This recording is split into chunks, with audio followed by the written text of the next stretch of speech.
بحث دارید شامل تکنیک‌های مختلف پیوند، اما از جوانه، شاخه بریده و مجاورتی میباشد. سعی ما همواره در تهیه این مجموعه بر این بوده که عزیزان رو با شیوه‌ها و ابزاری که برای انجام پیوند و تکثیر گیاهان در خزانه‌های ما مرسومه آشنا بکنیم. و در این راستا از منابع علمی موجود از جمله کتاب پیوند جناب دکتر حکمتی و همچنین ازدیاد نبات ترجمه جناب دکتر خوشگوی و منابع اینترنتی بهره جستیم.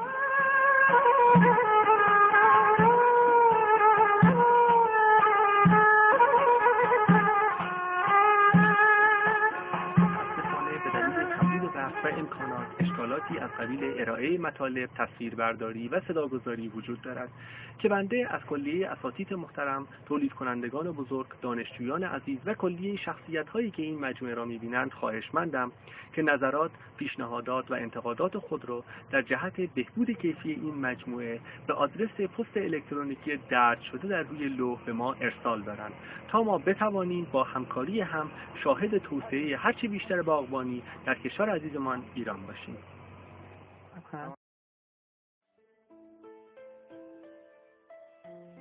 پیوند عبارت است از نشاندن قسمتی از یک گیاه روی گیاه دیگر و آغاز زندگی مشترک آنها به عنوان یک گیاه مستقل و یا به تعبیر دیگر میتوان گفت هنر به هم پیوستن گیاهان به یکدیگر که قطعه جدا شده به عنوان پیوندک و گیاه میزبان به عنوان پایه نامگذاری می شود.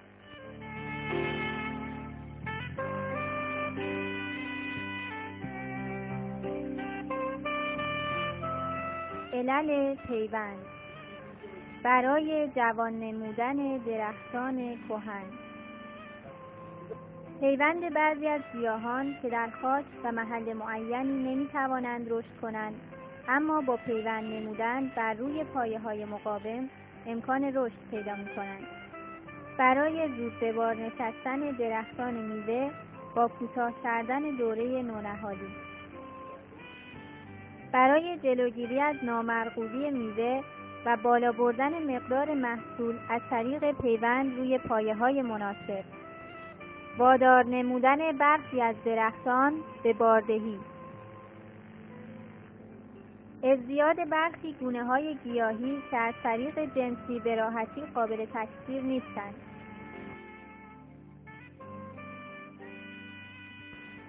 عوامل مؤثر در بیش خوردن پیوند: درجه حرارت، نور، رطوبت نسبی، کربوهیدرات‌های موجود در گیاه و سایر عوامل.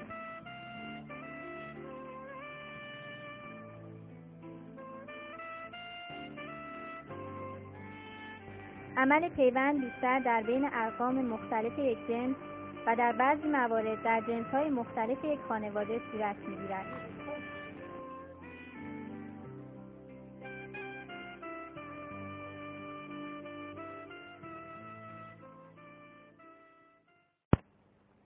وسایل مورد نیاز در پیوندزنی: انواع قیچی‌های باغبانی، چسب نواری،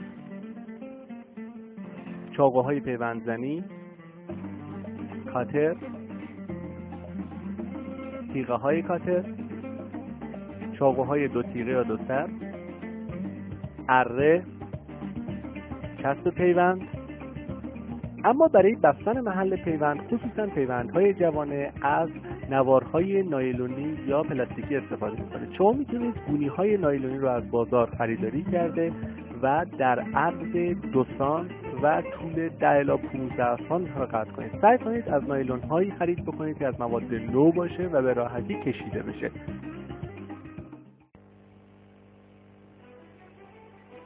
به طور کلی پیوند را به 3 گروه تقسیم می‌کنیم. گروه اول پیوندهای جوانه. پیوند جوانه یا کوپیوند شامل فقط یک جوانه به همراه قسمت کوچکی از پوست با چوب یا بدون چوب می باشد.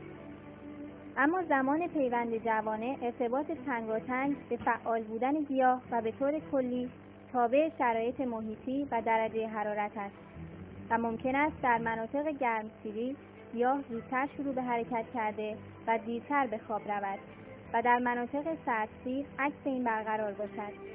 بنابراین دامنه زمانی پیوند ممکن است در مناطق مختلف کشور تا حدودی متفاوت باشد، ولی به طور کلی از اوایل اردیبهشت ماه شروع شده و تا اواخر مهر ماه ادامه می‌یابد. زمان فعال بودن گیاه از این نظرهای اهمیت است که لازمه انجام پیوند جوانه، البته به استثنای پیوند قاشی، جدا شدن پوست پایه می باشد و زمان پوست به راحتی از ساقه جدا می شود که گیاه فعال بوده و شیره نباتی در جریان باشد.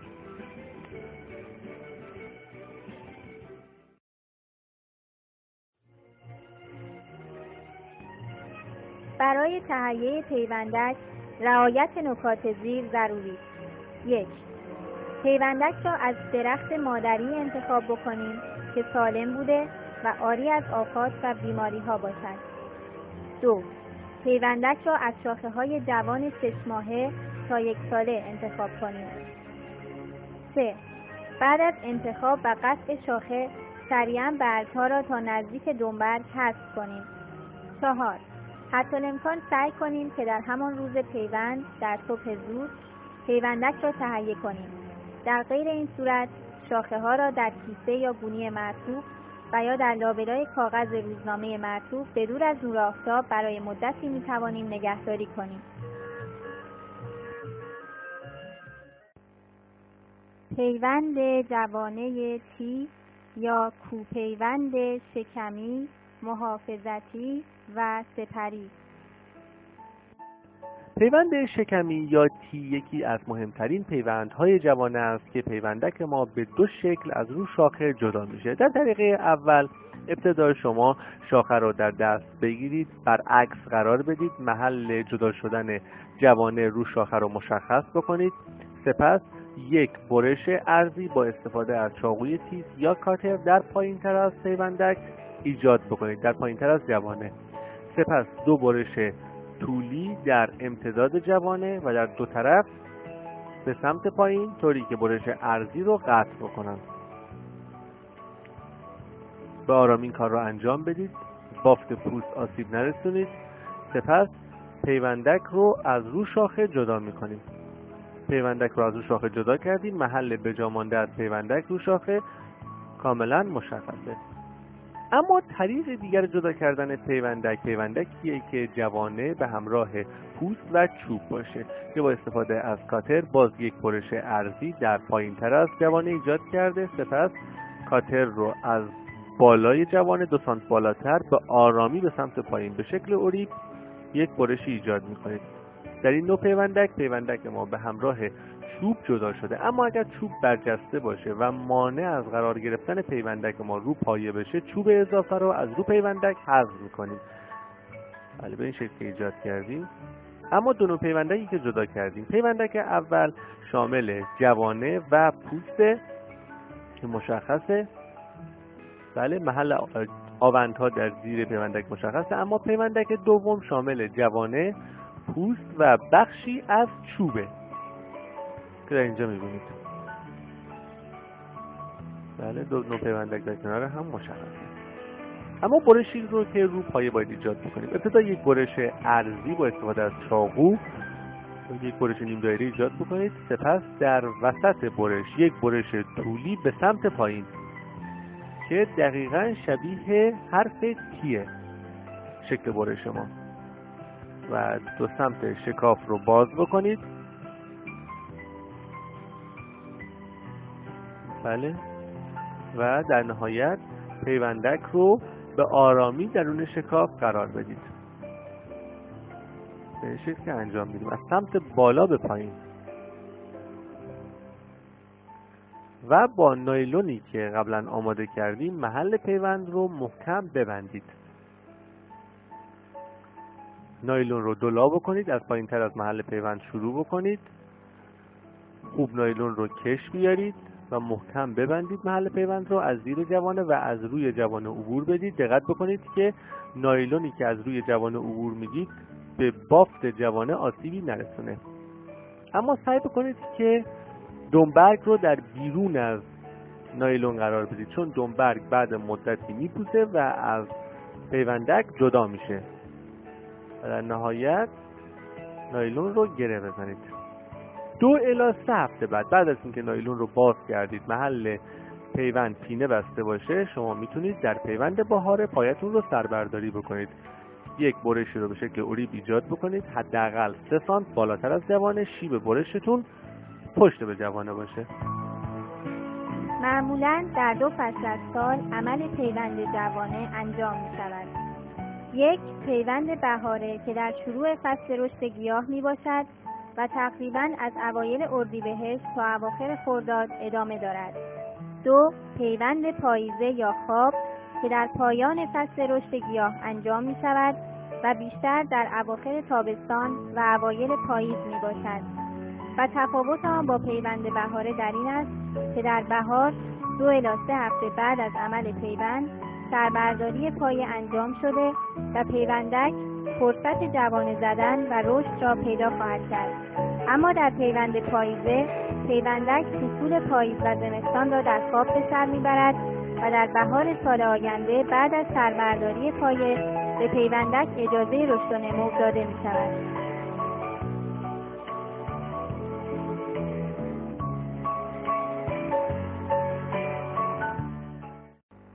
پیوند جوانه تی معکوس یا کوپیوند سپری واژگون. یکی دیگه از پیوندهای جوانه پیوند جوانه تی معکوسه که در شمال ایران به دلیل شرایط آب و هوایی خیلی مرسومه. طریقه برش دادن پیوندک و همچنین شکاف دادن پایه دقیقاً برعکس پیوند جوانه تی معمولیه. برای این منظور ما از چاقوی پیوندزنی و همچنین کاتر میتونیم استفاده بکنیم. ابتدا پیوندک رو شاخه رو در دست گرفته یک برش عرضی در پایین تر از جوانه ایجاد میکنیم، انگشت اشاره رو در زیر شاخه قرار داده و یک برش طولی از سمت بالا به پایین به شکل اریب ایجاد میکنیم.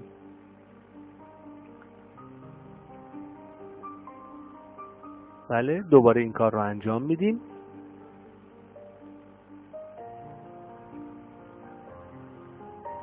سپس پیوندک رو جدا کرده، محل به جا مانده از پیوندک در رو شاخه کاملا مشخصه. اما پیوندکی رو که ما جدا کردیم شامل جوانه، پوست و چوبه. جوانه در زیر دنبرگ مشخصه.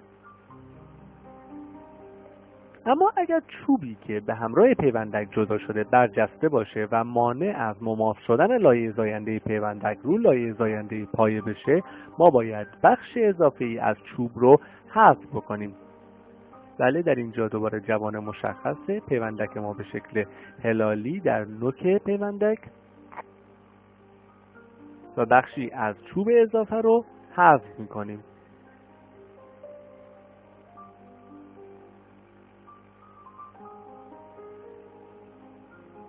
حالا پیوندک ما حالت گود رفته پیدا کرده، اما پیوندکی رو که جدا کردیم میبریم و در روی پایه قرار میدیم. ابتدا شکافی رو باید در پایه ایجاد بکنیم. دقت بکنید که حداقل 20 سانت از سطح خاک محل برشتون فاصله داشته باشه. سپس یک برش عرضی با چاقو ایجاد کرده، بعد از اون یک برش طولی دقیقاً قائم بر برش عرضی ایجاد میکنیم. بله، دقت بکنید که این نوع برش دقیقاً برعکس برش تی معمولیه، برش جوانه تی معمولیه. با نوک چاقو یا پشت چاقو محل شکاف رو باز کرده و به آرامی پیوندک رو درون شکاف قرار میدیم. بله، و بعد از اون با نایلونی که از قبل آماده کردیم محل پیوند رو محکم میبندیم. سعی کنید که کمی پایین تر از محل برش شروع به بستن پیوند بکنید. از زیر جوانه و از روی جوانه نایلون رو بور میدیم.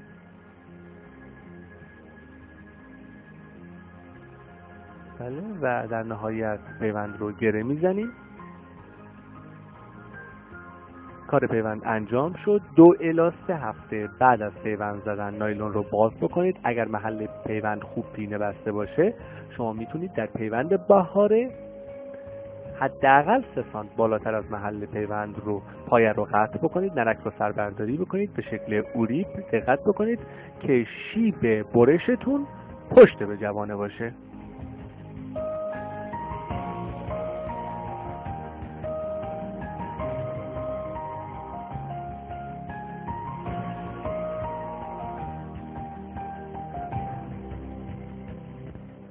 پیوند خواب مزایایی نسبت به پیوند بهاره دارد. از جمله نسبت به پیوند بهاره رشد رویشی بهتری دارد، در مقابل آفات و بیماری‌ها مقاوم‌تر بوده و در محل پیوند کالوس بهتری نسبت به پیوند بهاره می‌بندد.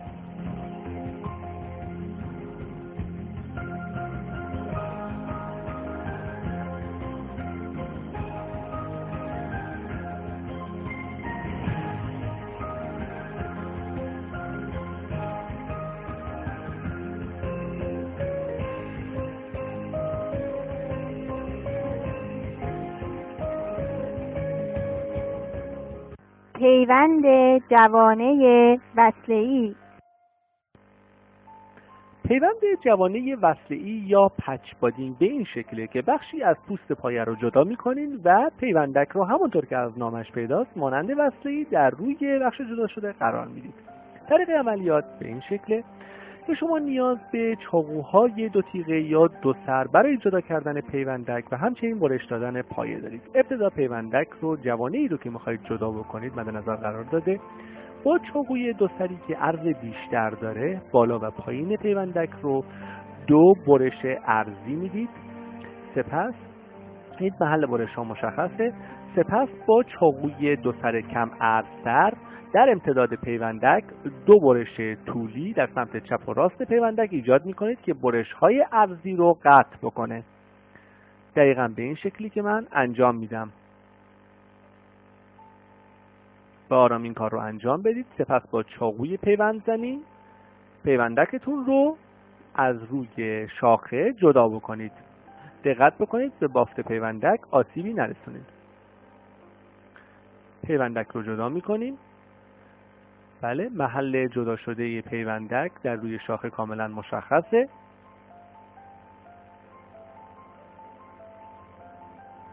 در اینجا نشون داده میشه.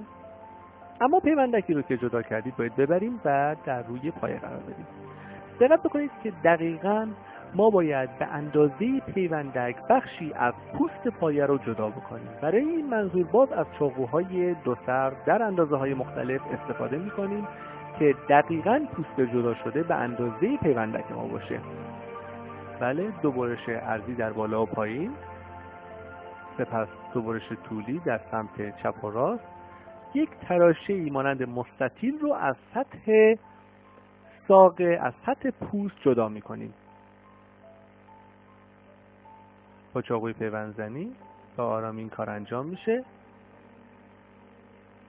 بله، محل جدا شده پوست در روی پایه مشخصه که دقیقاً به اندازه پیوندک ماست. سپس پیوندک رو در روی پایه قرار میدیم.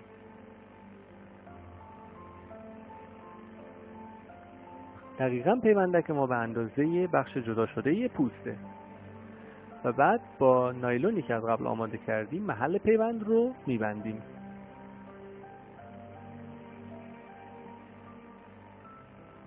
و در انتها گره میزنیم. بعد از 2 الی 3 هفته که پیوندک ما جوش خورد، در واقع محل پیوند پینه بست، کلیه عملیات سربرداری و جوانه زدن پیوندک شبیه سایر پیوندهای جوانه می باشد.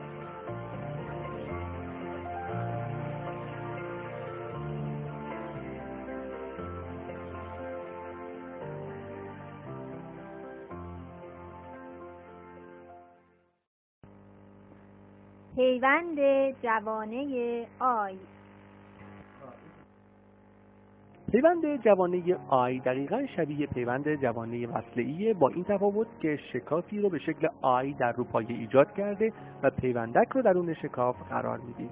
برای این منظور از چاقوهای 2 سر استفاده میکنیم. طریق جدا کردن پیوندک دقیقاً شبیه پیوندک جوانه وصله‌ایه. با استفاده از چاقو برش رو ایجاد کرده و سپس به آرامی پیوندک رو جدا میکنیم. اما برشی که در روی پایه باید ایجاد بکنیم، سعی میکنیم که از چاقوی 2 سری که عرض بیشتر داره استفاده بکنیم. 2 برش عرضی در بالا و پایین ایجاد میکنیم. سپس با استفاده از چاقو 1 برش طولی دقیقاً در وسط 2 برش عرضی از سمت بالا به سمت پایین، که این شکلی که میبینید دقیقاً شبیه حرف آی انگلیسیه و به همین منظور به این نام نامگذاری شده که به نام پیوند جوانه آی نام گرفته. شکاف رو باز میکنیم با استفاده از نوک چاقو. سپس پیوندکی رو که آماده کردیم درون شکاف قرار میدیم. دقت کنید که پیوندک آسیبی نرسونید. سپس بالا پایین پیوندک مشخصه. سپس با استفاده از نایلون محل پیوند رو خوب میبندیم و در نهایت گره میزنیم.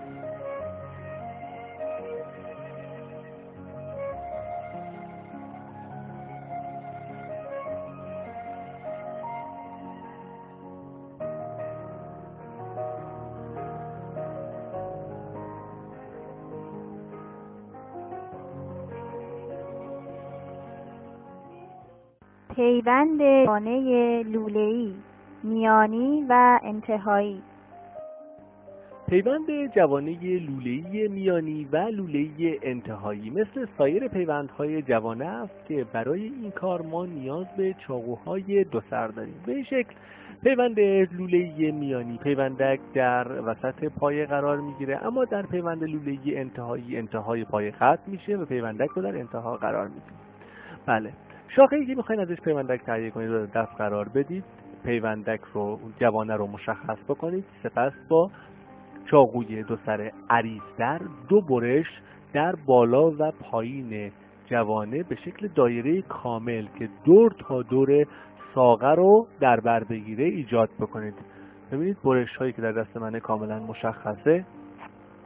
سر تا سر جوانه دور ساقه رو برش دادم. سپس یک برش طولی با چاقو از بالا به سمت پایین که دو برش عرضی رو قطع بکنه. این برش رو به این منظور میدیم که ما بتونیم جوانه رو جدا بکنیم، در واقع پیوندک رو جدا بکنیم. با نوک چاقو به آرامی شکاف رو باز میکنیم. دقت بکنید که پیوندک آسیبی نرسونید. با پشت چاقو هم میتونید استفاده بکنید. پیوندک رو که به شکل لوله هست جدا کردیم و حالا باید پیوندک رو بیاریم و در رو پایه قرار بدیم. توجه بکنید که ما دقیقاً به اندازه پیوندک باید از پوست پایه رو جدا بکنیم، یعنی دقیقاً با چاقوی دو سر باز دو برش عرضی به صورت دایره کامل در بالا و پایین و بخشی از پوست رو به شکل لوله جدا می‌کنیم که پیوندک رو در اون قرار بدیم. دقیقاً پوست جدا شده از رو پایه به اندازه پیوندک ما خواهد بود. بله، من این کار رو انجام میدم.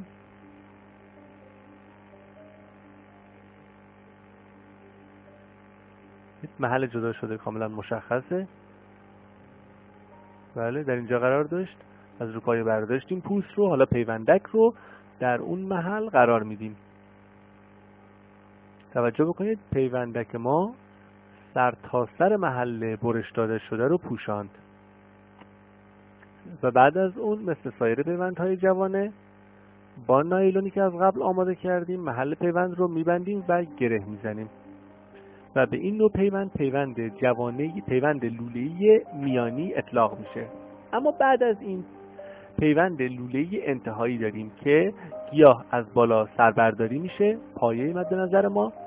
سپس باز مثل قبل به اندازه پیوندک به همون شکل که قبلا جدا کردیم جدا میشه.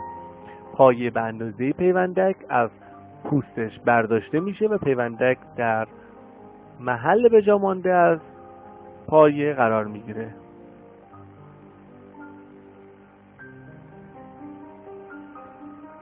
پیوندک رو پوست پایه رو جدا میکنید و پیوندک رو در اونجا قرار میدید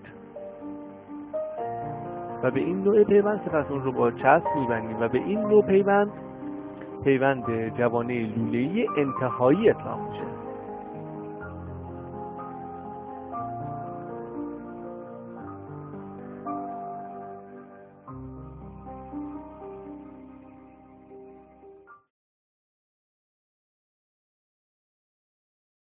پیوند جوانه قاشی یا جوانه چوبی. در پیوند جوانه قاشی یا چیپ بادینگ پیوندک رو به همراه پوست و چوب جدا می‌کنیم و به همون میزان از پوست و چوب پایه برمی‌داریم و پیوندک رو درون پایه قرار میدیم. ابتدا شاخه‌ای که پیوندک رو قراره ازش جدا بکنید در دست بگیرید، سپس با چاقوی پیوند زنی یک برش اوریب در پایین تر از جوانه ایجاد بکنید، برشی که حالت پاشنه داشته باشه. سپس از 2 سانت بالاتر از جوانه یک برش طولی به سمت پایین و جوانه رو جدا میکنید. دقیقاً طریقه جدا کردن جوانه شبیه جوانه پیوندک جوانه تی معکوسه. محل به جا مانده از جداسازی جوانه رو شاخه مشخصه. دوباره پیوندک رو شاخه قرار میدم. دقیقاً به پاشنه شاخه و پیوندک توجه بکنید. پاشنه رو برای این میذاریم که به راحتی بتونیم پیوندک رو در روی پایه قرار بدیم و اون رو ببندیم. برای سهولت کار سپس در روی پایه به اندازه پیوندکی که برش دادیم بخشی از پوست و چوب پایه رو برمیداریم که پیوندک رو در اون محل قرار بدیم. دوباره یک برش عرضی به شکل اوریب و پاشنه‌دار ایجاد می‌کنیم و یک برش طولی به اندازه طول پیوندک و بخشی از پوست و چوب رو برمی‌داریم. دقت کنید که پوست به همراه چوب جدا میشه و پیوندک رو در اون محل قرار میدیم. دقیقاً توجه بکنید. پاشنه‌ای که ایجاد کردیم درون پاشنه ایجاد شده از پیوندک از پایه قرار میگیره. دوباره این کار رو من انجام میدم. پیوندک رو درون محل جدا شده قرار میدیم.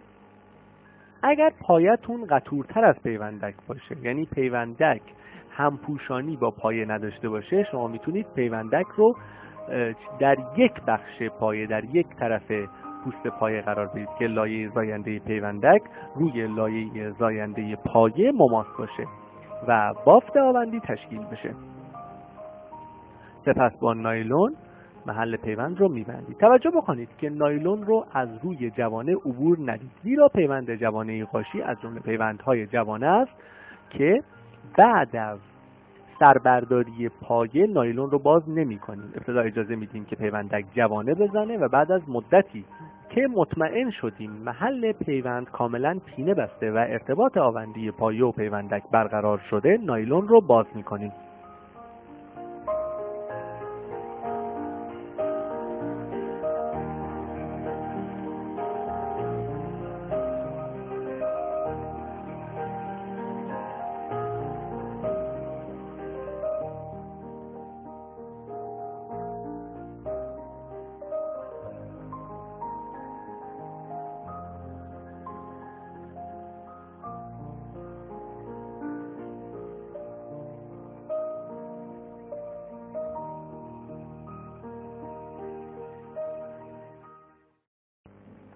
برخی از تولید کنندگان معتقدند که پیوند چیپ بادینگ مزایایی نسبت به پیوند جوانه تی دارد که به قرار زیر است.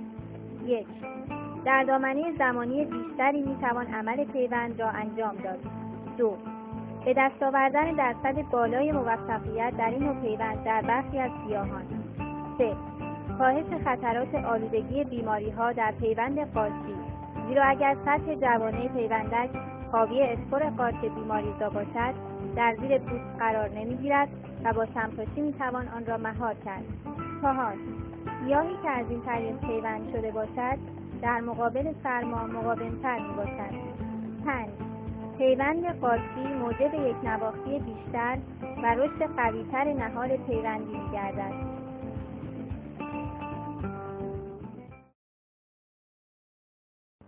گروه دوم، پیوندهای شاخه بریده.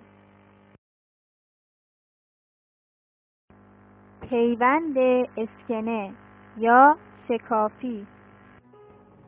پیوند اسکنه یکی از معروفترین پیوندهای شاخه بریده است که از قدیم الایام مرسوم بوده و به آن پیوند شکافی گفته می شده. به این شکل که پیوندک ما شامل شاخه‌ای است که بیش از یک جوانه داره. شاخه‌ای که در دست من یک پیوندکه که شامل 3 جوانه است.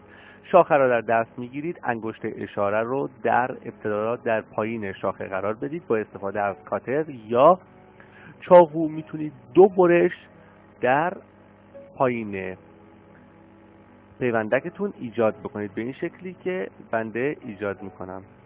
پیوندک رو میتراشیم در 2 طرف. اگر دقت بکنید در یک سمت پیوندک پوست و چوب بیشتری رو حفظ کردیم. این به خاطر اینه که پیوندک ما کم عرض‌تر از پایه است، در واقع پایه قطورتر از پیوندک و ما به ناچار مجبوریم که پیوندک رو در یک طرف پایه قرار بدیم، چون لایه‌های زاینده در زیر پوست قرار داره و لایه زاینده پیوندک و پایه در یک طرف پوست مماس بر هم بشن. بنابراین ما در یک سمت پیوندک همونطور که در دست من میبینید پوست و چوب بیشتری رو حفظ کردیم و در سمت دیگه برای سهولت کار تراش بیشتری دادیم. در واقع اون سمتی که تراش بیشتری داده شده الان هم مشخصه در وسط پایه قرار خواهد گرفت. بعد از اون پایه رو سربرداری میکنیم با استفاده از چاقو یا کاتر، یک شکاف در وسط پایه ایجاد میکنیم و پیوندک رو درون شکاف قرار میدیم. دقت بکنید چون در اینجا پیوندک ما کم عرض‌تر از پایه است، ما پیوندک رو سعی میکنیم در یک سمت پایه قرار بدیم که لایه‌های زاینده پایه و پیوندک در کنار هم قرار بگیرد. همونطور که در این جا بنده نشون میدم این کار رو انجام دادم. اما اگر پایتون خیلی قطورتر از پیوندک باشه، شما میتونید کمی پیوندکتون رو حالت اوریب قرار بدید به امید این که در یک قسمت از طول برش، طول محل پیوند، لایه‌های زاینده پیوندک و پایه دقیقا مماس بر هم بشن و در اون نقطه پینه ببندن. بعد از اون با نوار چسب محل پیوند رو میبندید و از چسب پیوند هم برای پوشاندن درس‌ها استفاده میکنید. انتهای پیوندک رو چسب میزنید، عمل پیوند انجام شد.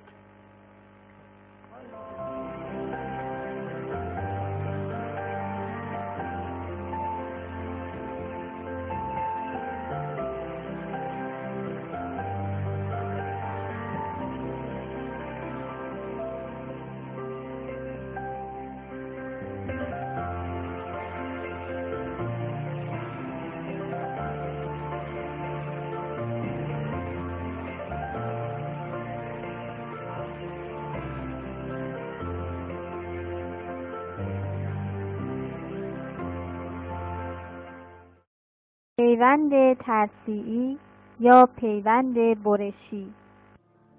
در پیوند شاخه بریده ترصیعی پیوندک ما دقیقاً شبیه سایر پیوندهای شاخه بریده است که شامل شاخه‌ای است که 2 یا 3 جوانه داره. پیوندک رو در دست بگیرید، انگشت اشاره رو در انتهای پیوندک قرار داده و با استفاده از کاتر تیز یا چاقو یک سمت پیوندک رو تراش میدیم.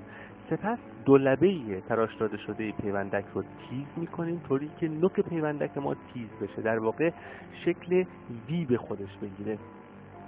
پیوندک ما 3 جوانه رو در اینجا شامل میشه. سپس میدیم رو پایه و مانند پیوندک یک برشی رو در پایه ایجاد میکنیم.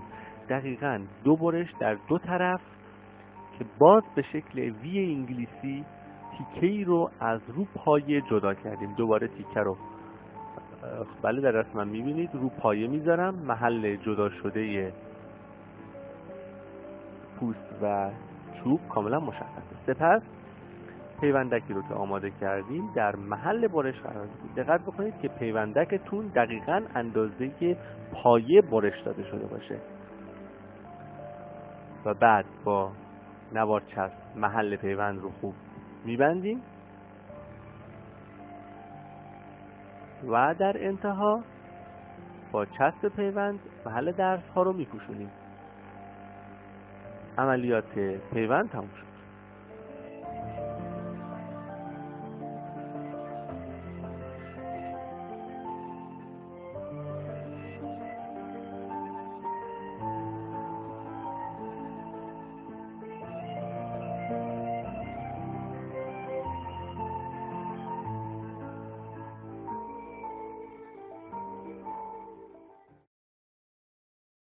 پیوند تاجی یا پیوند پوست. پیوند تاجی یکی از مهمترین پیوندهای تاپ ورکینگ و یکی از پیوندهای شاخه بریده است که پیوندک در زیر پوست پایه قرار میگیره. طریقه جدا کردن پیوندک دقیقاً شبیه سایر پیوندهای شاخه بریده است. پیوندک رو در دست بگیرید، انگشت اشاره رو در انتهای پیوندک قرار داده و با استفاده از کاتر یا چاقوی تیز در یک سمت پیوندک برش ایجاد بکنید. دقیقاً دقت بکنید برش ایجاد شده شبیه تراشیدن قلمنه و پیوندک ما مثل قلمنه تراش داده میشه. اما پایه رو قطع میکنید و یک برش طولی در روی پایه سمت بالا و سمت پایین ایجاد کرده. در یک سمت پایه دقت بکنید، پوست رو باز میکنید.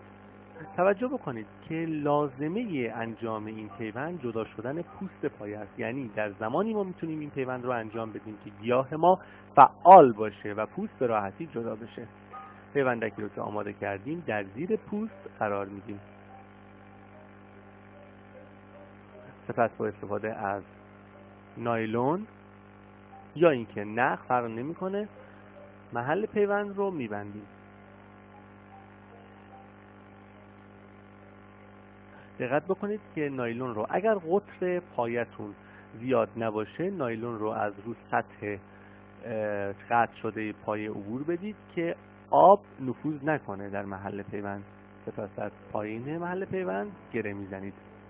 اما پیوندی همونطور که گفتیم پیوند ما زمانی انجام میشه که گیاه در حال فعالیته. بنابراین در اواسط بهار این کار انجام میشه و چون در اون زمان نور زیاده و احتمال این وجود داره که نور شدید آسیبی به پیوندکمون برسونه، ما از یک پاکت برای مدتی که پیوندک پینه ببنده و جوانه بزنه استفاده میکنیم که مانعی برای آسیب رساندن نور شدید به پیوندک بشه. طریقه عمل به این شکل بود که انجام شد.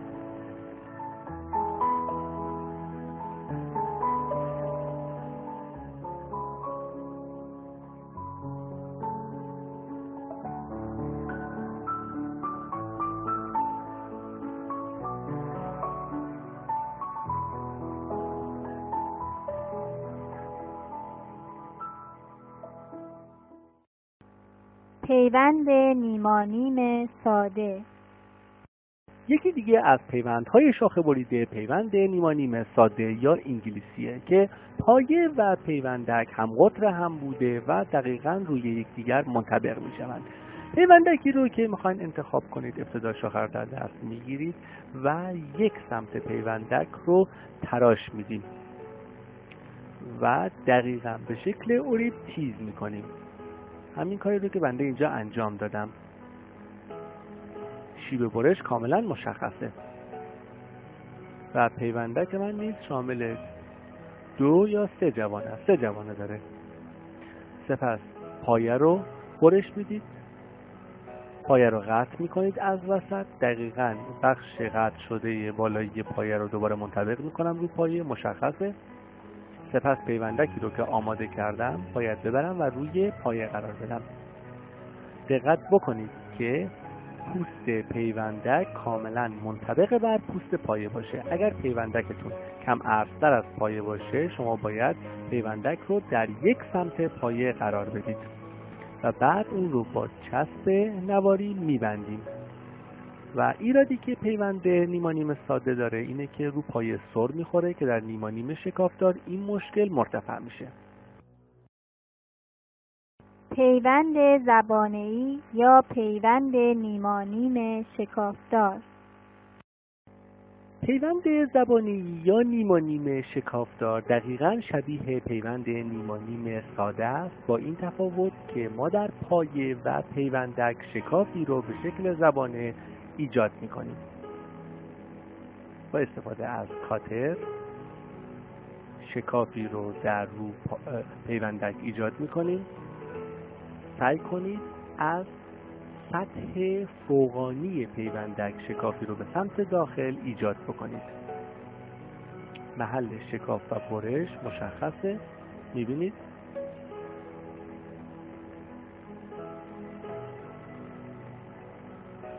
بله. سپس پایه رو قطع میکنید، به شکل اوریب قطع بکنید. زاویه برشتون در روی پایه سعی بکنید که با زاویه برش پیوندک تقریبا هماهنگ باشه. سپس از بخش بالایی پایه نیز برشی رو به سمت داخل ایجاد میکنید. دقت بکنید عمق برشتون با عمق برش پیوندک برابر باشه. شکاف پایه رو باز میکنیم. سپس پیوندک رو به آرامی درون پایه قرار میدیم. توجه داشته باشید که چوب میانی پیوندک و پایه مانعی برای جای گرفتن پیوندک در روی پایه نشه. یکی از مزیت‌های این پیوند در اینه که سطح تماس پیوندک و پایه زیاده.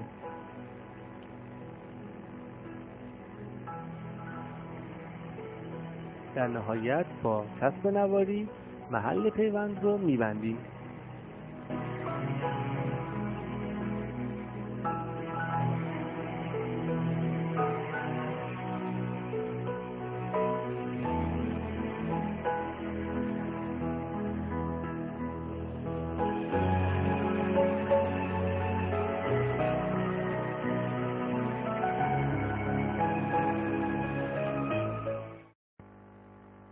پیوند زینی.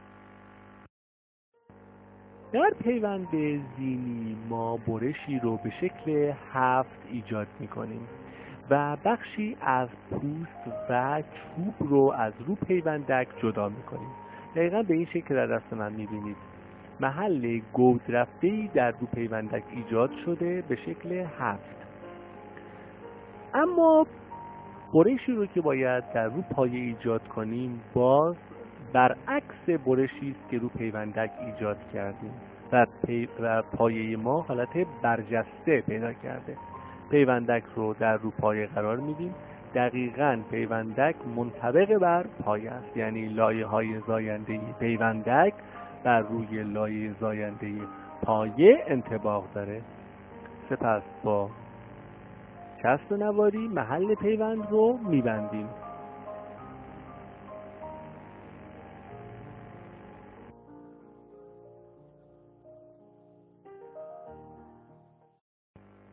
پیوند جانبی ساده.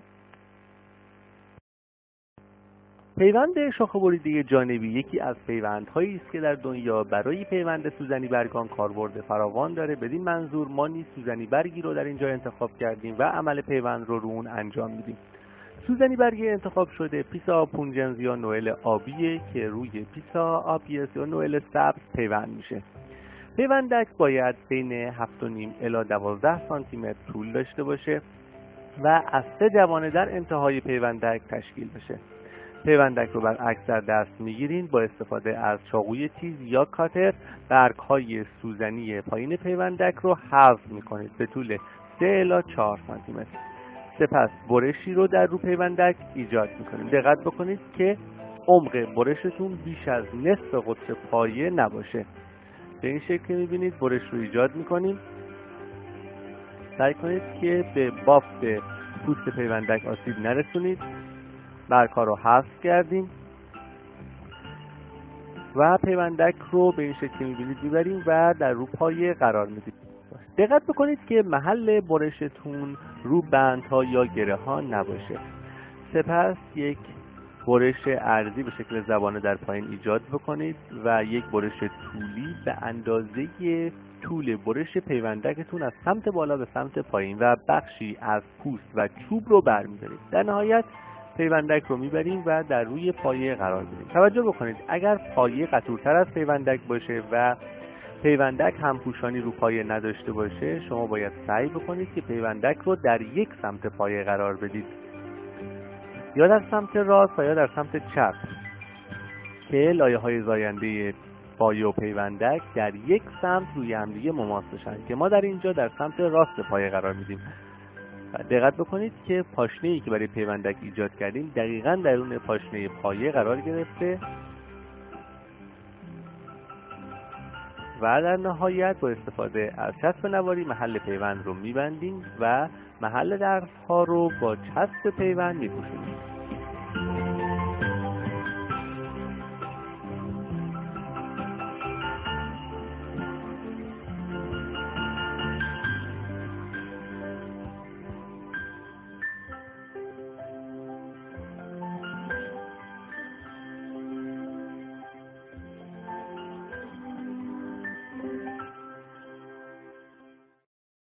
پیوند جانبی شکافی زیرپوستی.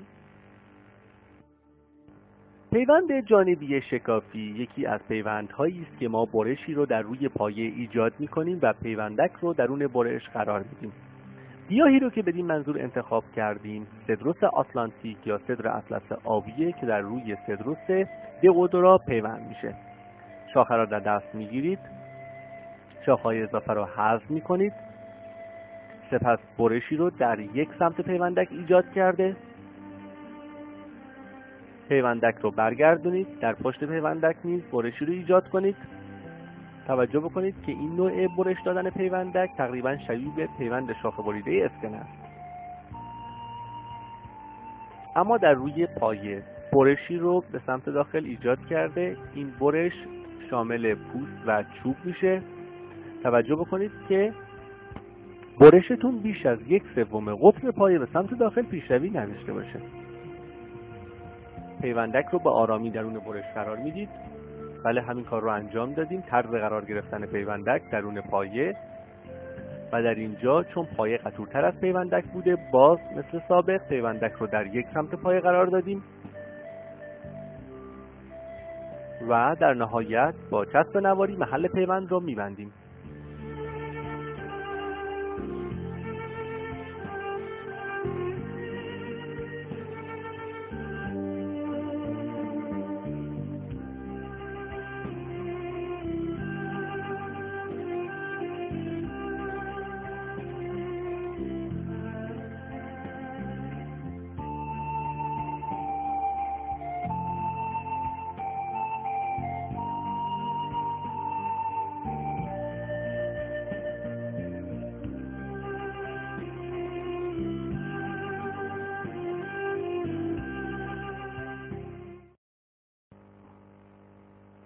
گروه سوم، پیوندهای مجاورتی.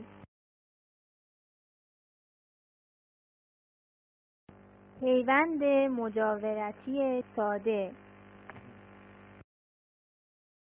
پیوند مجاورتی یکی از پیوندهاییه که پیوندک از شاخه مادری جدا نمیشه. ابتدا دو گیاهی رو که میخوایم به هم متصل بکنیم به یکدیگر نزدیک کرده، سپس شاخه‌های اضافه در روی گیاهان رو حذف میکنیم. برای سهولت کار ما این کار رو انجام میدیم.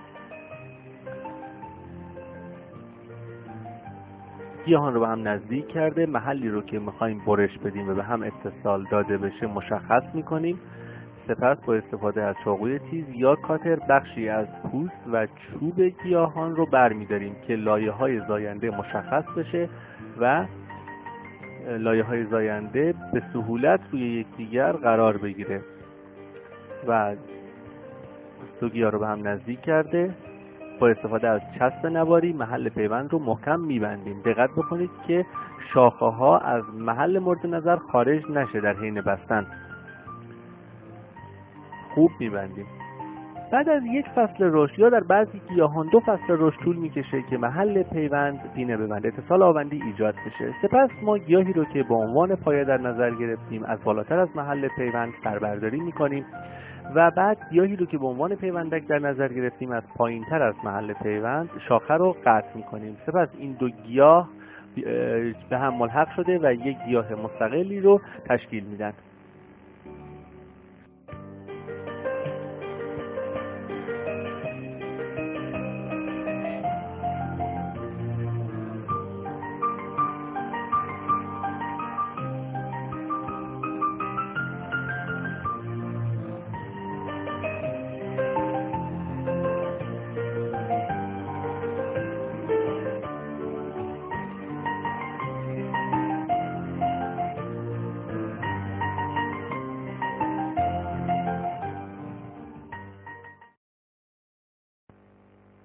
پیوند مجاورتی زبانه‌دار. در پیوند مجاورتی زبانه‌دار ابتدا دو گیاه رو به هم نزدیک می‌کنیم، سپس بخشی از پوست و چوب هر دو گیاه رو برمی‌داریم. حالا باید بخشی از هر گیاه رو شکافی درش ایجاد بکنیم به شکل زبانه. بله، ابتدا در گیاه اول شکافی رو از سمت بالا به پایین ایجاد می‌کنیم و در گیاه بعدی برعکس گیاه اول شکاف رو از پایین به بالا ایجاد می‌کنیم که این دو در داخل هم قرار بگیرند. بله، شکاف رو می‌بینید. سپس دو گیاه رو به هم متصل کرده و به آرامی از محل برش‌ها دو گیاه رو به هم ملحق می‌کنیم.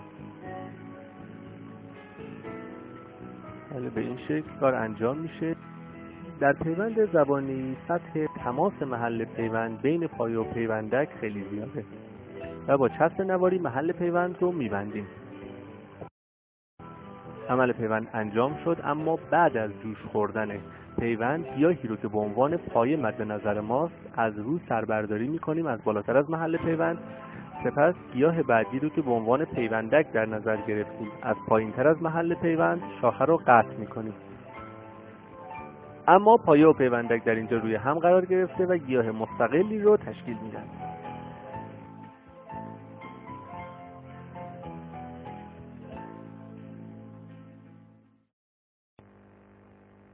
پیوند مجاورتی کمانی.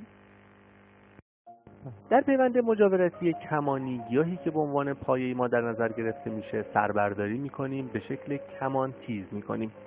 اما گیاهی رو که میخوایم به عنوان پیوندک در نظر بگیریم، حالا یا گیاه مستقلیه و یا شاخه‌ای از درختی رو تشکیل میده، به شکل تی معکوس برشی رو اون ایجاد میکنیم. به یک شکل که من ایجاد میکنم، محل شکاف رو باز میکنیم و پایمون رو که به شکل کمان تیز کردیم درون شکاف قرار میدیم. به این شکل کاملا تیز شده. طوری قرار بدید که از محل مورد نظر خارج نشه و با چسب نواری محل پیوند رو محکم ببندید. بعد از جوش خوردن پیوند گیاهی که به عنوان پیوندک در نظر گرفتیم از پایین شاخه قطع میشه. پیوند مجاورتی انتهایی زبانه‌دار. اما پیوند مجاورتی انتهایی زبانه‌دار دقیقاً مانند پیوند انتهایی کمانیه که پایه سربرداری میشه، با این تفاوت که زبانه ای رو، یعنی شکافی رو به شکل زبانه در رو پایه ایجاد میکنیم، به این شکلی که من انجام میدم. بله، شکافی رو ایجاد کردیم و در روی گیاهی که به عنوان پیوندک ما مد نظره اون گیاه رو نیز به این شکل یک تراشی میدیم، بخشی از پوست و چوب رو برمی‌داریم و زبانه ای رو از سمت پایین به سمت بالا ایجاد میکنیم در روی پیوندک. سپس دو گیاه رو به هم نزدیک کرده و انتهای گیاهی رو که به عنوان پایه است دقیقاً به این شکل در میان گیاهی که به عنوان پیوندک در نظر گرفته میشه قرار میدیم. این دو گیاه به هم ملحق شده، محل پیوند رو با چسب میبندیم و بعد از جوش خوردن پیوند پیوندک رو از پایین شاخه قطع میکنیم.